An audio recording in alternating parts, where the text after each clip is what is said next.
Good afternoon, class. I'm your trainer for today. My name is Lee Chani, founder and director of Trust Maven, and I'm a chartered secretary accredited by MISA. Before we begin, let me take the attendance first. Shirin, are you here today? Yes, yeah. Okay, next, Grace.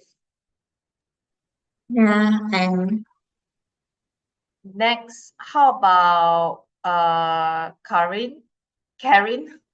Sorry. yes, I'm here. Okay, good.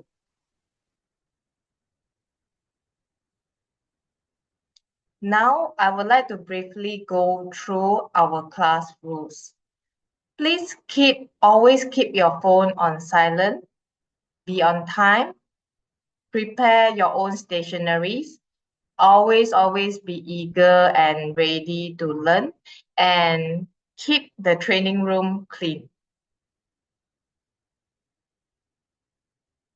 So have you all taken your lunch today?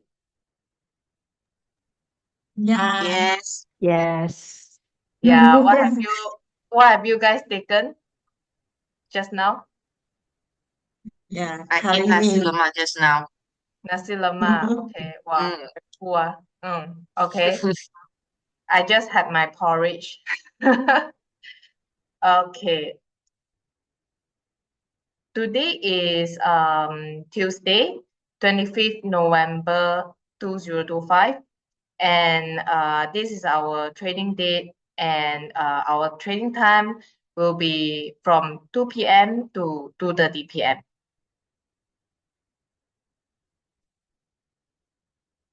So I have a question for you guys. How to stay compliant and avoid penalties for Sendirian Berhad?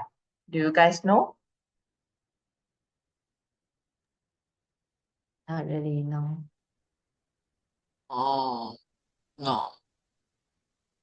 Okay, never mind. So here comes our topic for today's training. Business compliance of Sendirian Berhad in Malaysia. By end of this training, you should be able to compare the main types of business entities in Malaysia, understand the legal requirements of Sendirian Berhad, differentiate the roles of directors, shareholders, and company secretaries, identify the key regulatory authorities governing a Sendirian Berhad, as well as able to recognize the essential statutory documents for a Sendirian Berhad. First, let's look at the main types of business entities in Malaysia. Okay, there are 5 common types. We have sole proprietorship, partnership, limited liability partnership, Sendirian Berhad, and Berhad. We will compare them briefly so you can understand why many businesses choose Sendirian Berhad even though the compliance is higher. The first type is sole proprietorship. Okay, it is very simple to set up, low cost, and less paperwork. However, there's no separation between the owner and the business. If something goes wrong, meaning the owner's personal assets will be at risk. This is common for very small businesses, but it is not suitable when the business starts to grow and take more risk. The next type is partnership. Responsibilities and capital can be shared between partners, which is one of the benefit.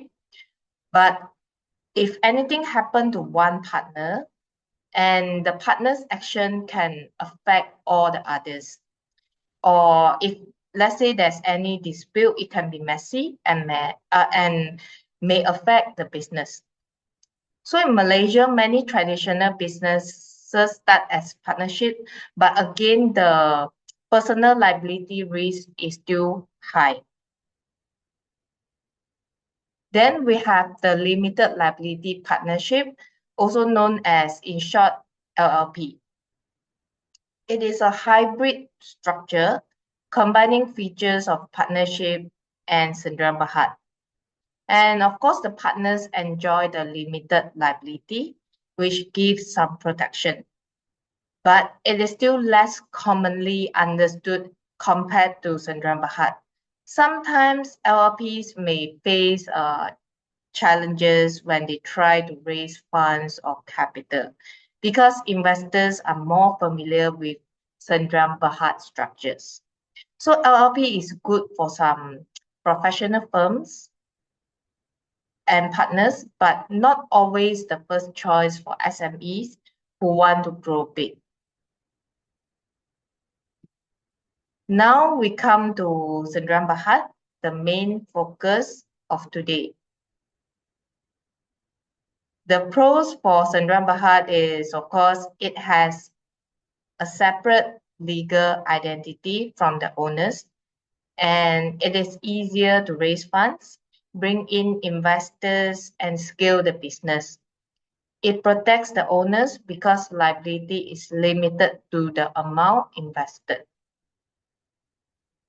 However, the compliance requirements are, of course, higher.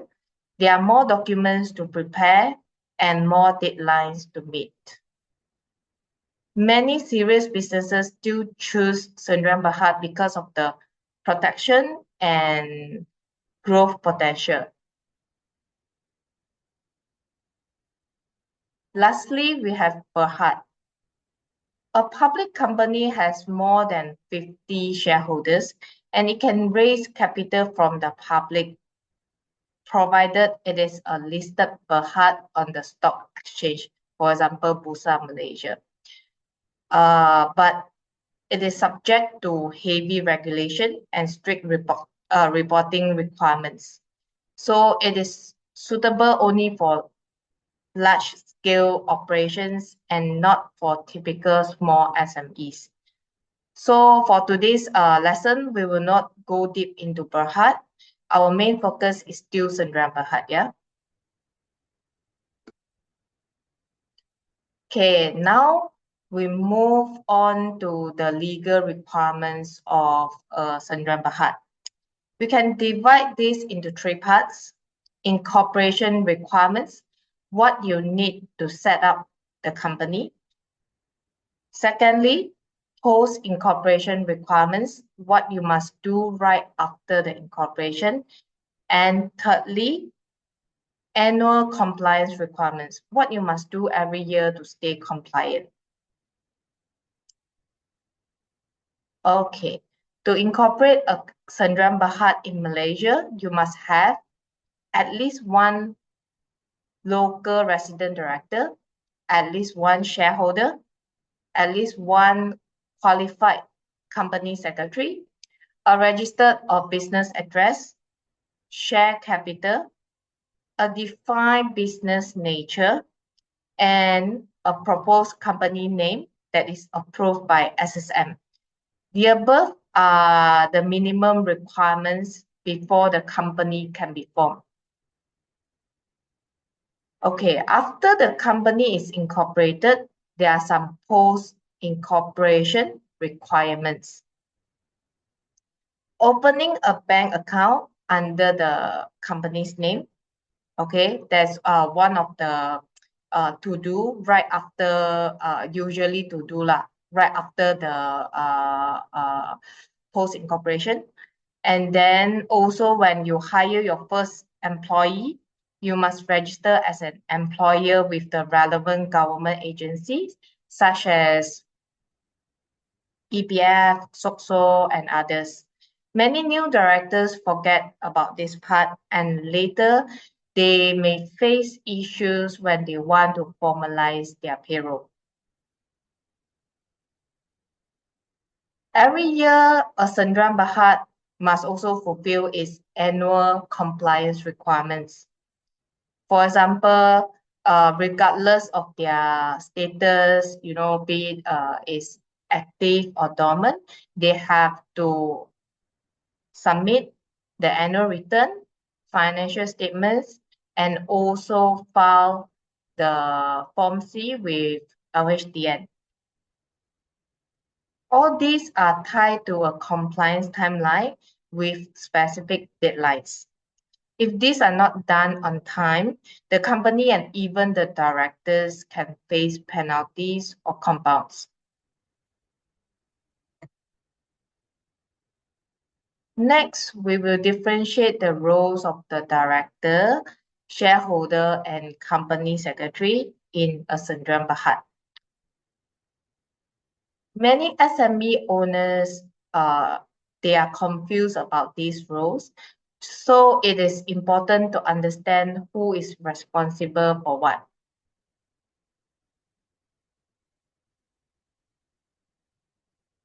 In a Sendirian Berhad, the shareholders are actually the owners of the company. They invest capital and have the right to vote on major decisions.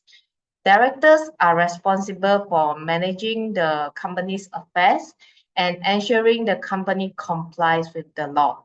Even if they are not the owners, they carry legal responsibility. The company secretary is a qualified professional who advises the board on compliance, corporate governance, and documentation. The secretary prepares resolutions, files documents with SSM, and keeps the statutory records. So in simple terms, the shareholders are the owners, the directors are the decision makers and the managers, and while the company secretary is the compliance officer and record keeper.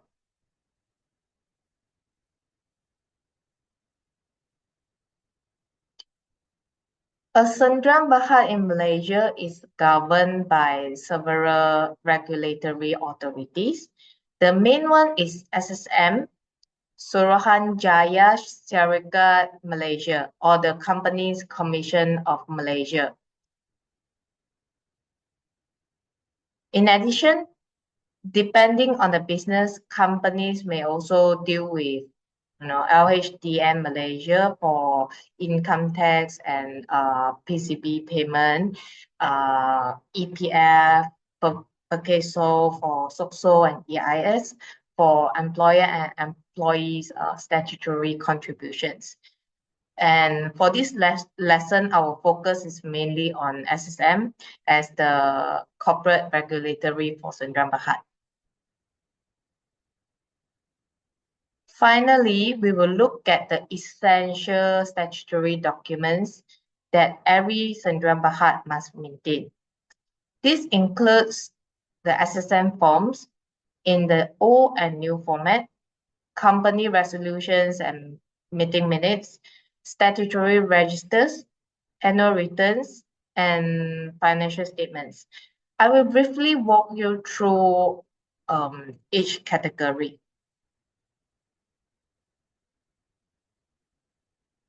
Okay. Previously, SSM used form numbers such as Form 9, which was the Certificate of Incorporation. Under the Companies Act 2016, many of these have been replaced with section-based documents. For example, the old Form 9 is now replaced by a document under Section 17. This is still essentially the proof of incorporation of the company.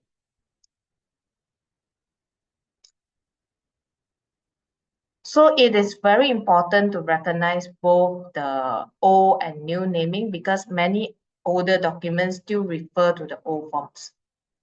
Next, we have company resolutions and meeting minutes. A director's resolution is a formal record of decisions made by the board of directors, such as approving a bank account opening or appointing a new director. Meeting minutes are detailed notes of what was discussed and decided during a formal meeting. These documents are important because they show that decisions were made properly and in accordance with the Company Acts and the company's constitution, if any.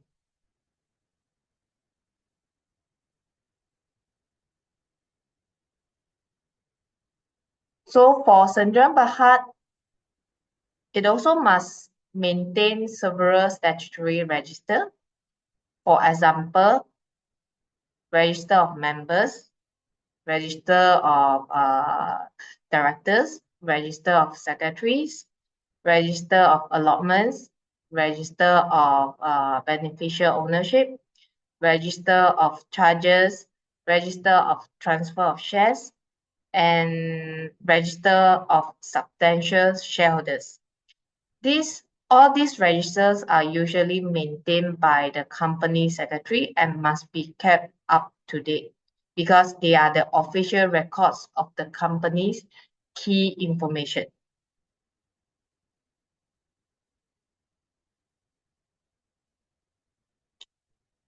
Every year, the company must prepare an annual return on its anniversary date.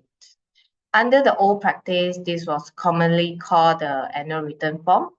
Under the Companies Act 2016, it is now lodged as Section 68. Okay, so this document summarizes the company's basic particulars as at a specific date each year, such as the directors, shareholders, particulars, and as well as the addresses, the business address and branch address of the company. Lastly, we have the financial statements, which normally include the balance sheets, the profit and loss statement, and cash flow statement. These are usually prepared by the accountants and auditors. Some smaller companies may be exempted from audit if they meet certain criteria, but they still have to prepare financial statements and file the Form C to LHDN.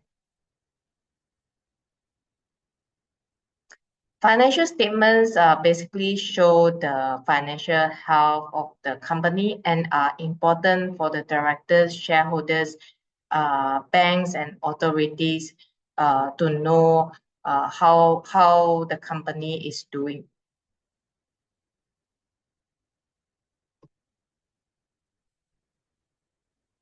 Okay, now I will give out the information sheet.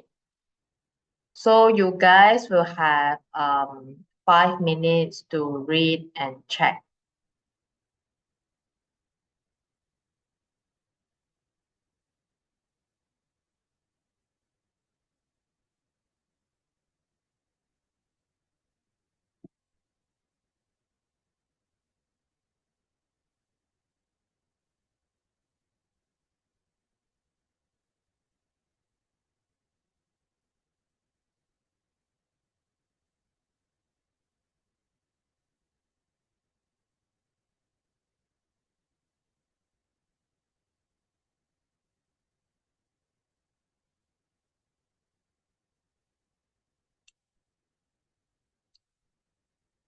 Okay, for now,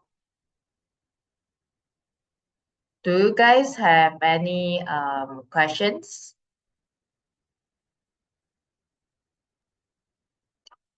Yes, I do. Okay, Karen, go ahead with your question. Just to clarify, can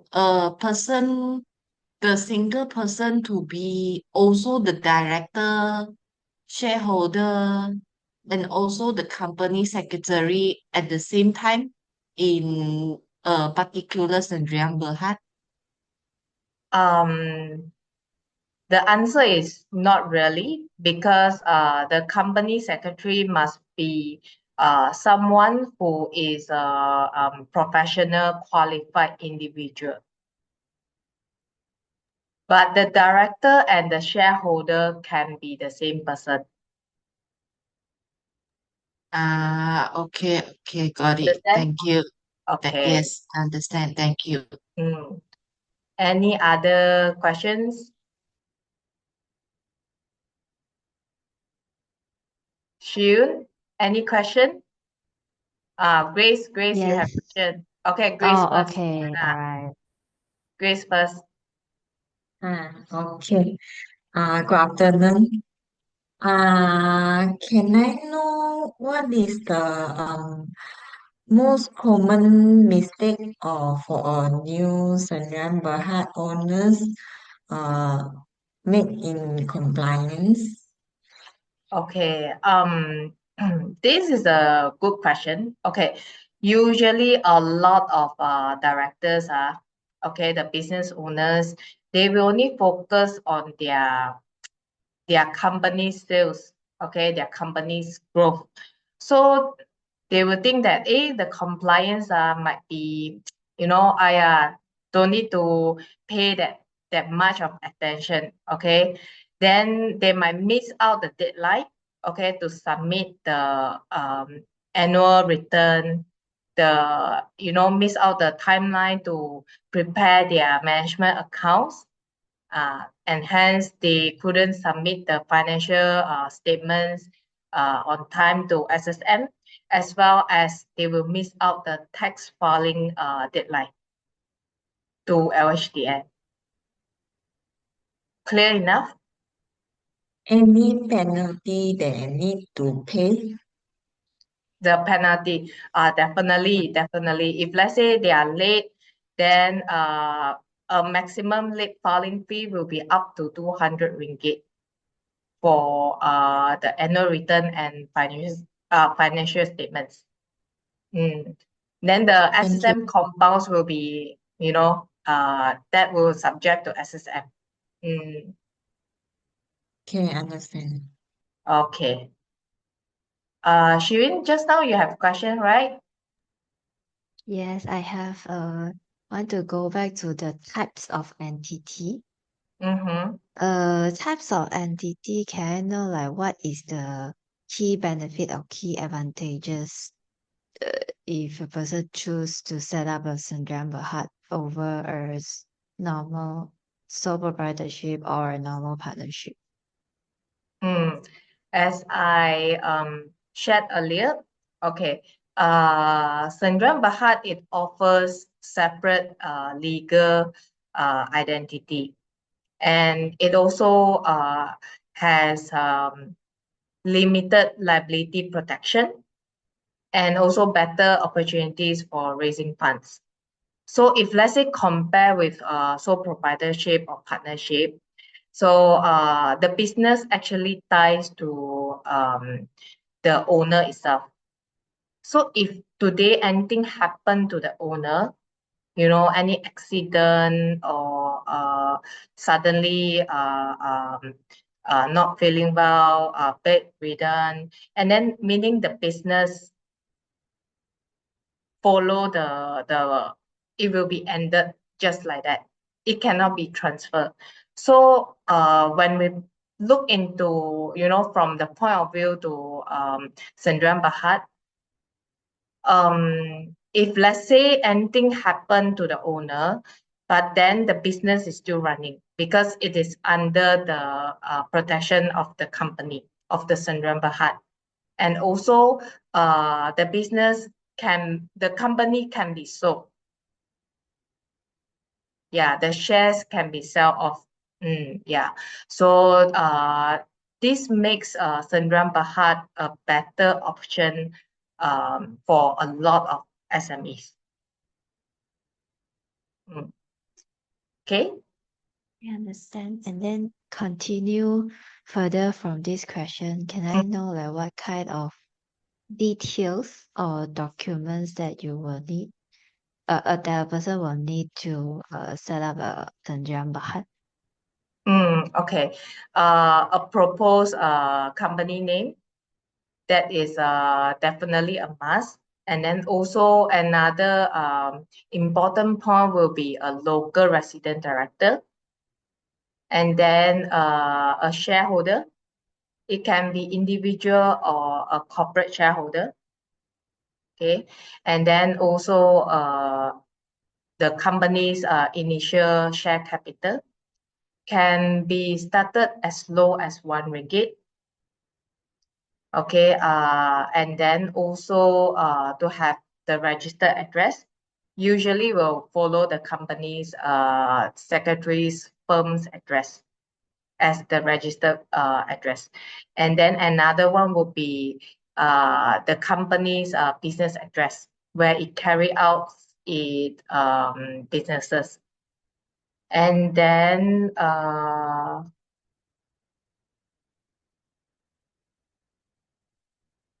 thirdly, where am I already? Am I lost? A proposed name, and sorry, okay. And lastly, most importantly, is to have at least one qualified company secretary. Okay, so basically with all these information and requirements all fulfilled, you can form your Sendirian Berhad. Okay. And then, sorry, one last question. Mm, Just now you mentioned a local mm, director, right? mm. Does it mean it must be a Malaysian? Not necessarily. It means that if the person reside in Malaysia, you know, especially more than 182 days, then that one will be considered as a local resident director. Okay, understand. Okay. So I believe all questions answered here. Yes, I don't have any more questions. Okay, now my turn to ask you guys one question before we move on to the next session. How many types of business entities available in Malaysia? Who can answer this question? Okay, Xun. Okay, let me try. It should be 5 types. Mhm. Starting with sole provider, partnership, limited liability partnership, and then also Sendirian Berhad and Berhad. Okay, you got it right. Yeah. Okay, great job. Okay, next. Okay, now I will give out this assignment sheet. So you have 5 minutes to answer this.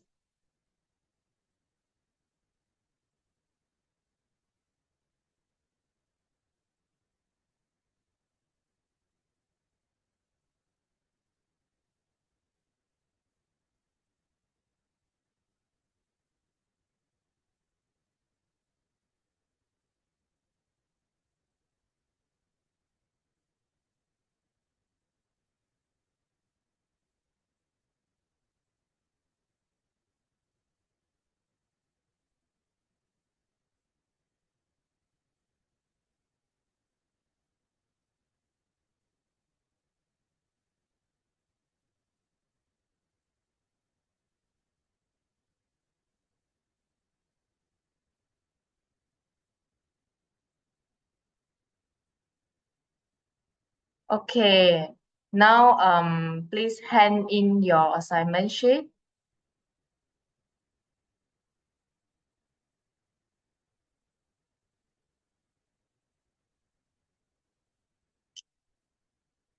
To summarize today's training, we have compared the 5 main types of business entities in Malaysia, and we understood the legal requirements to set up and maintain a Sendirian Berhad, and we are able to differentiate the roles of directors, shareholders, and company secretaries. And we can identify the key regulatory authorities mainly SSM. And also we are able to recognize the essential statutory documents such as SSM forms, resolutions, registers, annual returns, and financial statements. All these are very important so that a Sendirian Berhad can stay compliant and avoid penalties.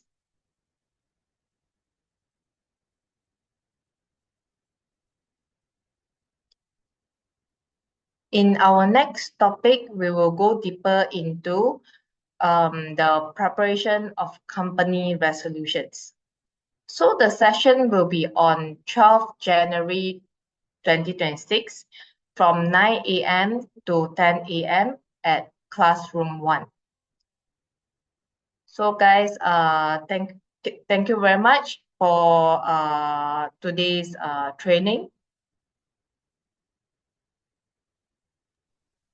So we will see you next on 12 January 2026.